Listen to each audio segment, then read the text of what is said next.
Tem 3 dimensões que a Bíblia trata. Primeira é essa da graça. Da graça.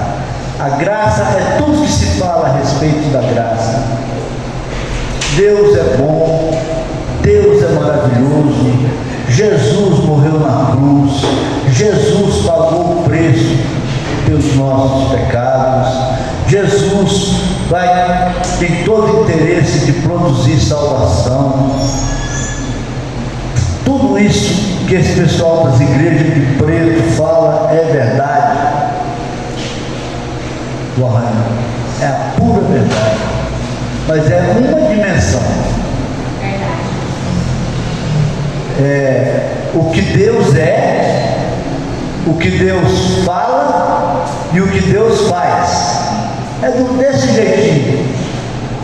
Se existisse só isso, era igualzinho eles falam.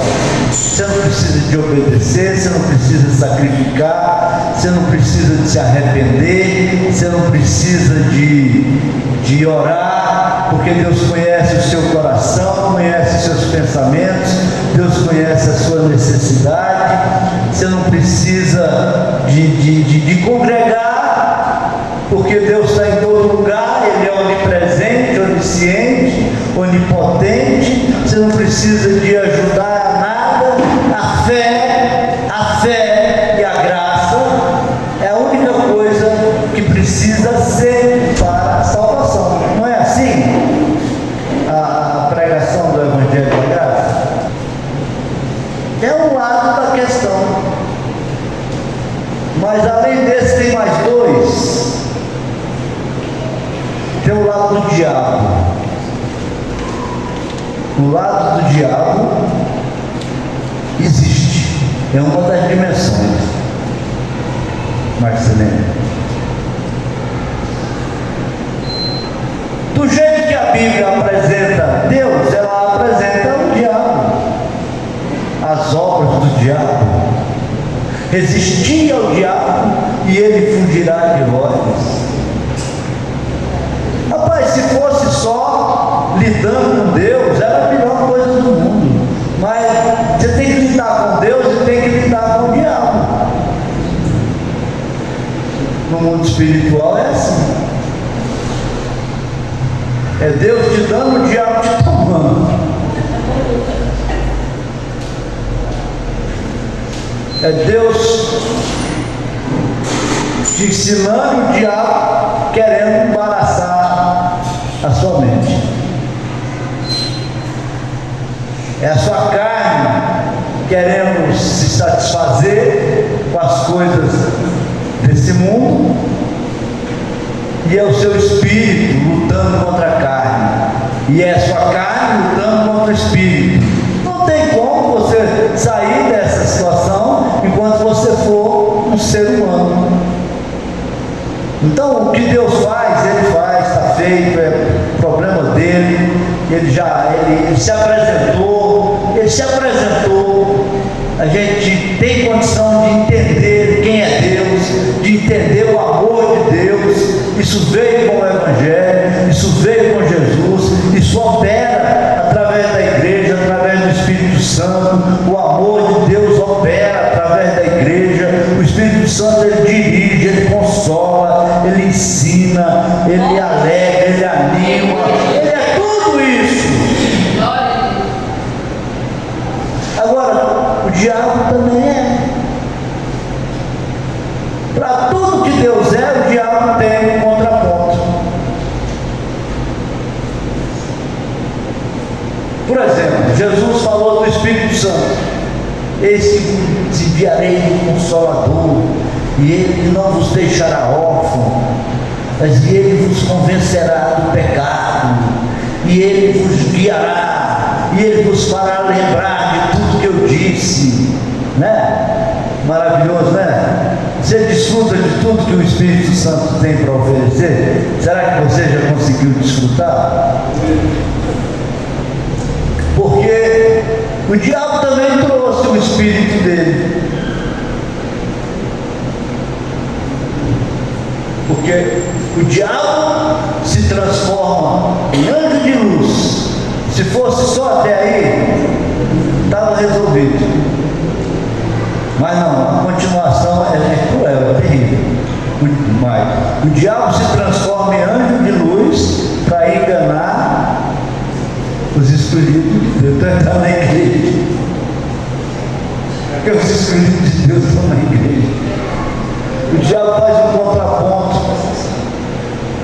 Espírito Santo na igreja, assim como a serpente fazia um contraponto com Deus lá no jardim do Éden. O diabo está fazendo um contraponto com o Espírito Santo no meio da igreja. Você sabe, você está ligado? Você está entendendo?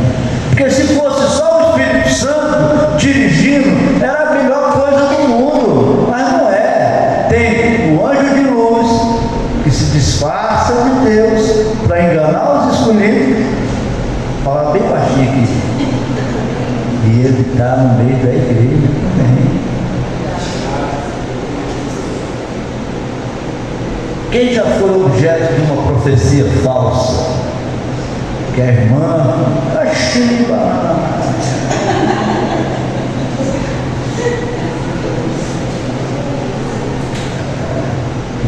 deu ruim.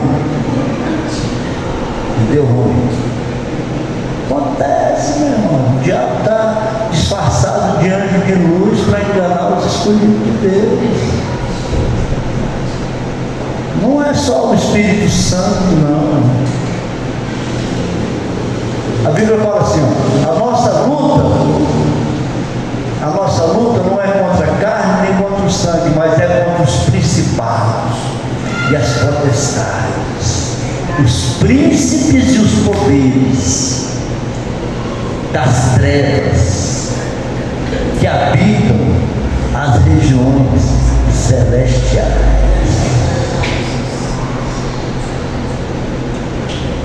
Se fosse só a graça, se fosse só o Espírito Santo, se fosse só os dons do Espírito, a gente já estaria no céu.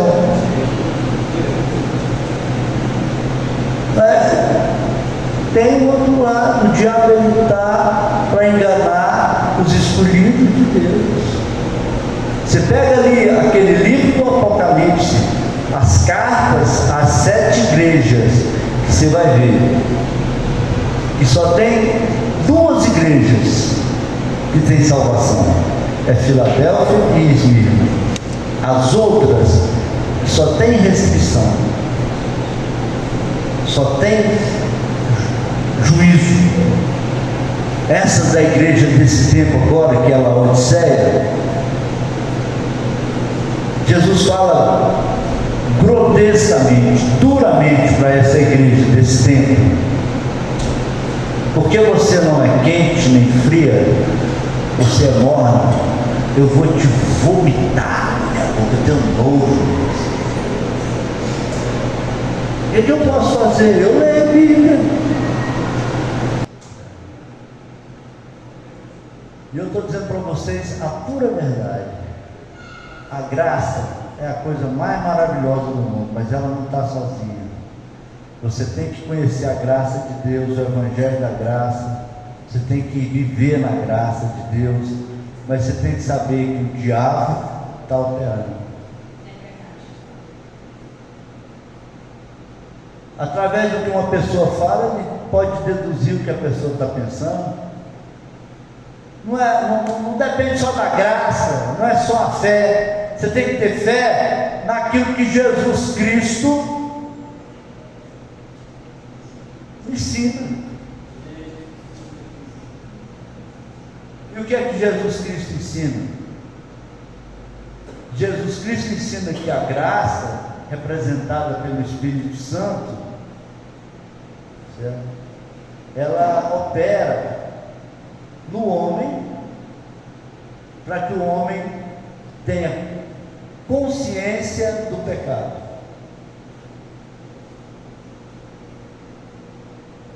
Você vai ver isso em João capítulo 16, versículo 7, se não me engano.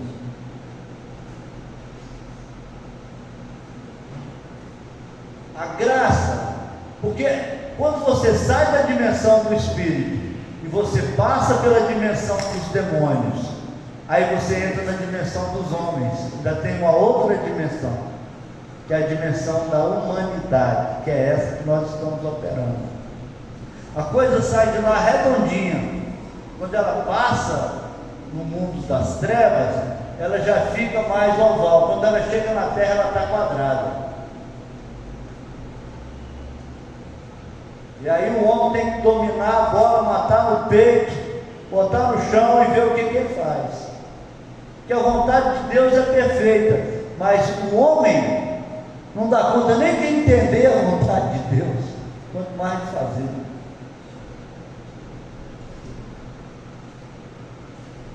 E quando ele vier, que é a graça, que é o Espírito Santo, que o Espírito Santo é representado pela graça e representa, a graça representa o Espírito Santo, e quando ele vier, convencerá o mundo do pecado. Então a função do Espírito Santo não é salvar, quem salva é Jesus. A função da graça, Joyce, não é salvar, quem salva é Jesus. A função da graça é convencer o homem de que ele é pecador, para que ele possa se arrepender. Aí sim, você faz um link entre a graça e a salvação, porque o Espírito Santo ele convence o homem de que ele é pecador. Meu irmão, você já responde para mim, você já foi convencido que você é um pecador? Muito pouca gente é convencida. Rapaz, se as pessoas cristãs, que se dizem cristãs, fossem convencidas de que são pecadoras, a igreja estava cheia, e todas essas outras estavam cheias. Porque a pessoa, quando ela é convencida que ela é pecadora, ela não questiona a Deus. A pessoa, quando ela é convencida que ela é pecadora, ela não faz a vontade própria dela. A pessoa, quando ela é convencida, ela se humilha na presença de Deus. A pessoa, quando ela é convencida de que é pecadora, ela serve a Deus, ela adora a Deus em espírito e em verdade, ela busca a Deus, ela busca o reino de Deus em primeiro lugar, ela prioriza a palavra, ela ama a Deus sobre todas as coisas, porque o perdão do pecado é a coisa mais sublime e mais forte e mais importante na vida de quem sabe que foi resgatado do pecado. Uma pessoa que tem,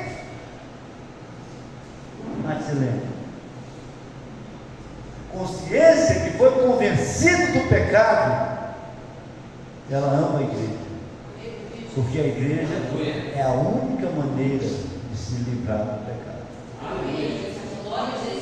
É aí que eu vou te perguntar de novo.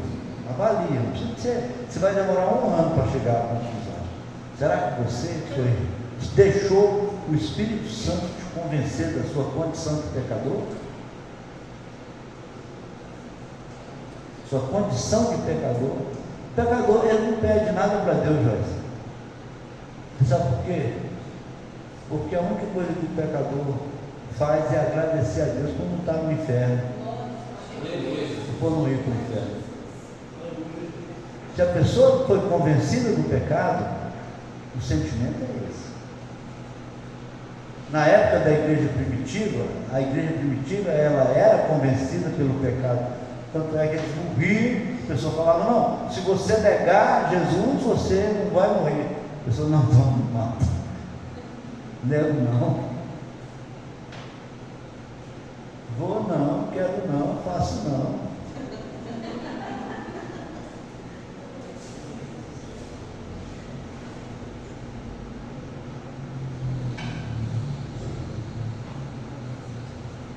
Então a graça é maravilhosa. Mas quando ela chega aqui na terra, ela chega trabalhando no homem. Ela não chega puxando o homem para ir para o céu, não. Ela chega trabalhando o homem para que o homem produza fruto. Que a condenação para quem não produz fruto, ela é terrível. Você pega em João capítulo 16, versículo 2, eu estou cansado de passar, mas vou passar de novo isso aqui. Você vê a dimensão da ação de Deus. Toda vara em mim que não dá fruto. Então o Espírito Santo e a graça, quando ela chega aqui na terra, ela vai trabalhar o homem para que o homem saia dessa condenação. para que o homem produza fruto. Ela não vai puxar o homem para o céu e dizer, eu não vivo sem você, porque essas igrejas até chegam a falar, Deus não vive sem você, Ele te ama. Não vai acontecer nada, no fim vai dar tudo certo. Ele vive sem você, sim. Até sem mim, Ele vive. Entendeu? Quando a graça chega aqui, ela chega para trabalhar no homem, para o homem fazer a vontade de Deus, para o homem não ser condenado por Deus. Ela não chega aqui para puxar o homem direto para o céu, não. Ela não chega aqui para dizer, não, você não precisa fazer nada, não. Ela chega para ajudar o homem a fazer o que agrada a Deus, conquistar a salvação. Amém. Glória a Deus. Você está entendendo? São 3 dimensões, não é só uma. Tem a dimensão de Deus, que Deus opera, e Ele é esse. Mas só que quando as coisas de Deus chegam aqui, ela sai de lá redonda, chega aqui quadrada. Chega aqui cada tijolão.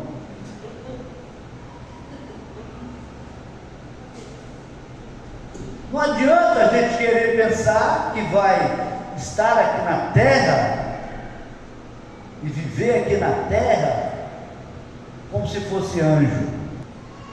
E na terra você vive como ser humano.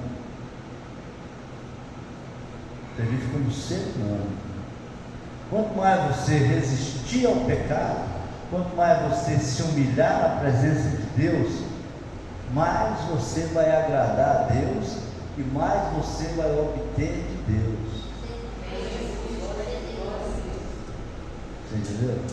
Tem uma relatividade.